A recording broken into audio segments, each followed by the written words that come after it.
Halo anak-anak semuanya, apa kabar? Semoga kalian dalam keadaan sehat dan selalu semangat, tentunya dalam perlindungan Tuhan. Pada kesempatan hari ini, kita akan belajar bersama tentang Microsoft Excel, yaitu fungsi if dalam Microsoft Excel. Tujuan belajar pada kali ini diharapkan kalian mengerti apa itu fungsi if. Terus bagaimana cara menggunakan fungsi if di dalam Microsoft Excel, dan bagaimana cara penulisannya di dalam Microsoft Excel. Untuk mengetahui lebih lanjut, kita langsung saja akan membuka program Microsoft Excel. Fungsi if atau rumus if adalah salah satu fungsi Excel dalam kategori atau kelompok logikal yang sering digunakan untuk melakukan uji logika tertentu pada rumus Excel. Penulisan rumus dasarnya adalah sama dengan if, buka kurung, tes logika atau syarat yang diajukan, titik koma. Ini setiap komputer bisa berbeda, ada yang titik koma dan koma. Kalau tes logika atau syaratnya sesuai, maka di sini kondisinya terpenuhi. Tetapi jika tes logika atau syaratnya tidak sesuai, maka kondisinya tidak terpenuhi. Ini merupakan penulisan rumus dasar fungsi if. Untuk contoh sederhananya nih, untuk menghasilkan benar, maka rumusnya seperti ini. Nah, perhatikan, sama dengan if 1 sama dengan 1, titik koma, tanda petik, benar, tanda petik, titik koma, tanda petik, salah, tanda petik, kurung tutup. Nah, kenapa ini jawabannya benar atau hasilnya benar? Karena di sini syaratnya atau tes logikanya 1 sama dengan 1. Kalau diisi dengan yang berbeda, maka hasilnya salah. Ini di contoh yang kedua. Nah, untuk menghasilkan salah, nah ini. Nah, ini tes logikanya diisi 2 sama dengan 5. Maka hasilnya salah karena tidak sesuai atau tidak sama.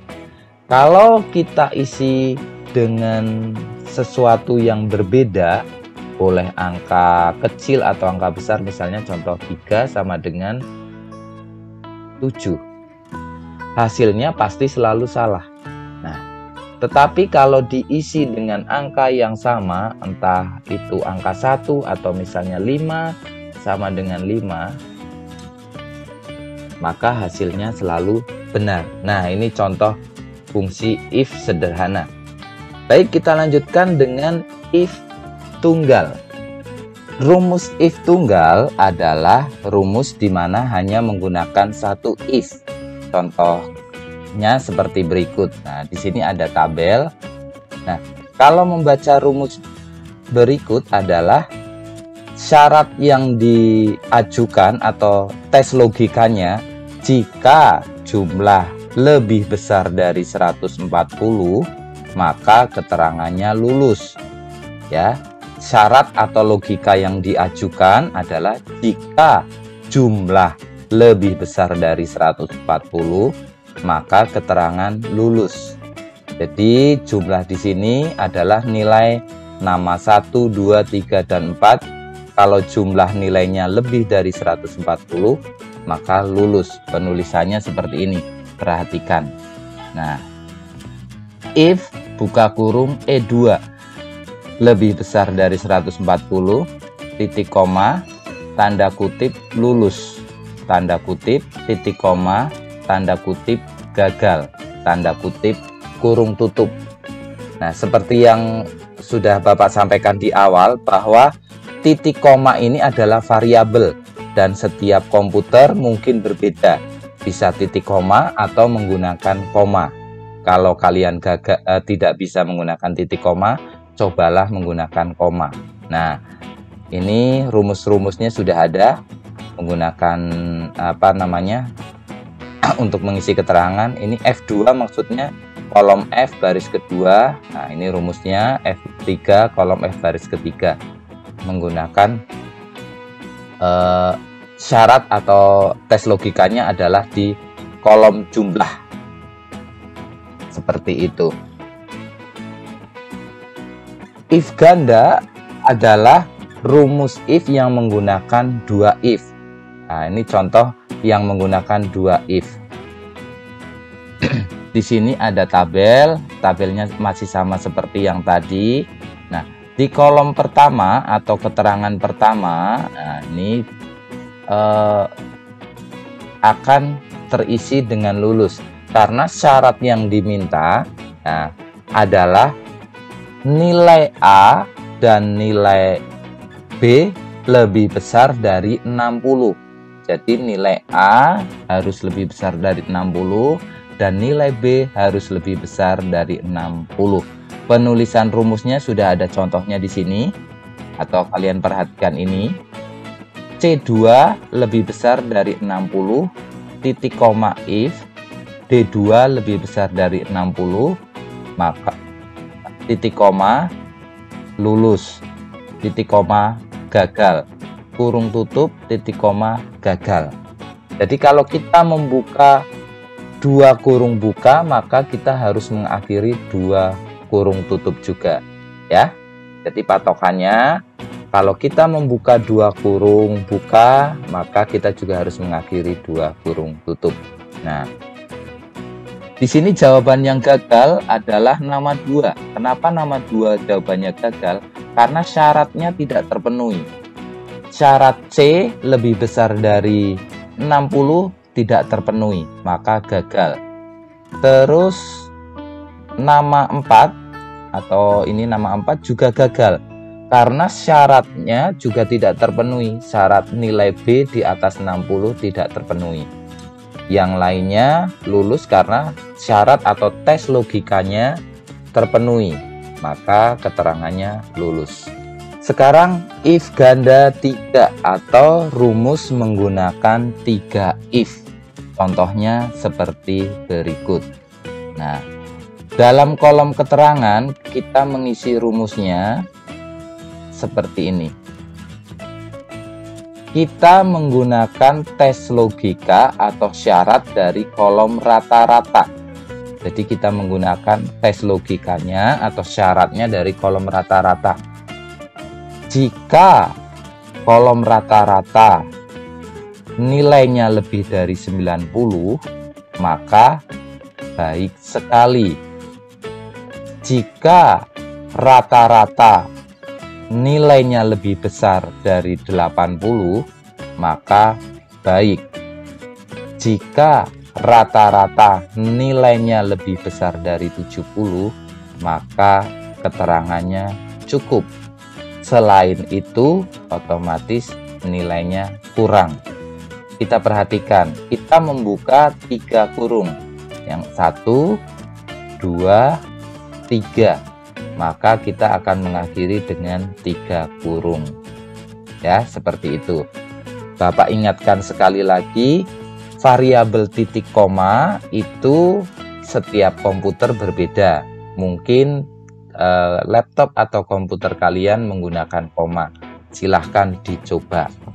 Satu hal yang Pak Anton ingin jelaskan, kenapa kita menggunakan tanda kutip 2 dan kutip 2 di awal dan di akhir, karena ini bentuknya abjad atau huruf atau teks, maka kita menambahkan tanda kutip. Kalau bentuknya kita mau isi dengan angka, itu tidak perlu menggunakan tanda kutip atau tanda petik seperti itu. Rumus if or. Rumus if or biasanya menggunakan 2 syarat. Syarat kalau contoh di sini adalah nilai akademis dan nilai sikap. Kalau salah satu nilai akademis atau nilai sikapnya sesuai, maka kondisinya terpenuhi. Tetapi kalau tidak dua-duanya, maka tidak terpenuhi. Contohnya di nama 1. Di sini nilai akademisnya terpenuhi di atas 80. Nilai sikapnya sesuai A, berarti keterangannya lulus. Lalu yang kedua, nilai akademisnya terpenuhi atau sesuai di atas 80. Lalu nilai sikapnya tidak sesuai karena yang diminta syaratnya adalah A, di sini B. Tetapi karena kita menggunakan OR maka lulus. Ya. Terus yang ketiga, ini dibalik. Nilai akademisnya rendah tetapi nilai sikapnya sesuai, maka tetap lulus. Nah, ini contoh yang tidak lulus. Dua-duanya tidak terpenuhi. Nilai sikapnya B, nilai akademisnya di bawah 80 ya. Ini syarat yang diminta adalah lebih besar. Nah, 80 ini tidak termasuk, maka tidak lulus. Seperti itu. Selanjutnya adalah rumus if and. Rumus if and itu syaratnya sama, menggunakan dua variabel atau dua kolom, nilai akademis dan nilai sikap. Kebalikan dengan if or, kalau if and dua-duanya atau syaratnya nilai akademis dan nilai sikap harus terpenuhi. Salah satu tidak terpenuhi maka tidak sesuai, atau contohnya ini yang pertama, nilai akademisnya di atas 80 betul, nilai sikapnya A sesuai, maka keterangannya lulus. Untuk yang kedua, ketiga, dan selanjutnya itu syaratnya tidak sesuai karena ada salah satu syarat yang tidak sesuai, maka hasilnya tidak lulus. Contoh nih yang kedua, nilai akademisnya terpenuhi atau sesuai, nilai sikapnya tidak sesuai, maka jawabannya tidak lulus karena kita menggunakan rumus if and. Berbalik dengan tadi menggunakan rumus if or, itu lulus. Kalau ini dua-duanya atau syarat yang diminta harus sesuai, baru lulus. Demikian tadi anak-anak pembelajaran pada hari ini. Semoga kalian dapat memahami apa yang sudah Bapak jelaskan dan tentunya mencoba mempraktekkan di dalam komputer atau laptop kalian masing-masing. Sampai ketemu pada pembelajaran berikutnya. Salam sehat, tetap semangat. Tuhan Yesus memberkati. Terima kasih semuanya.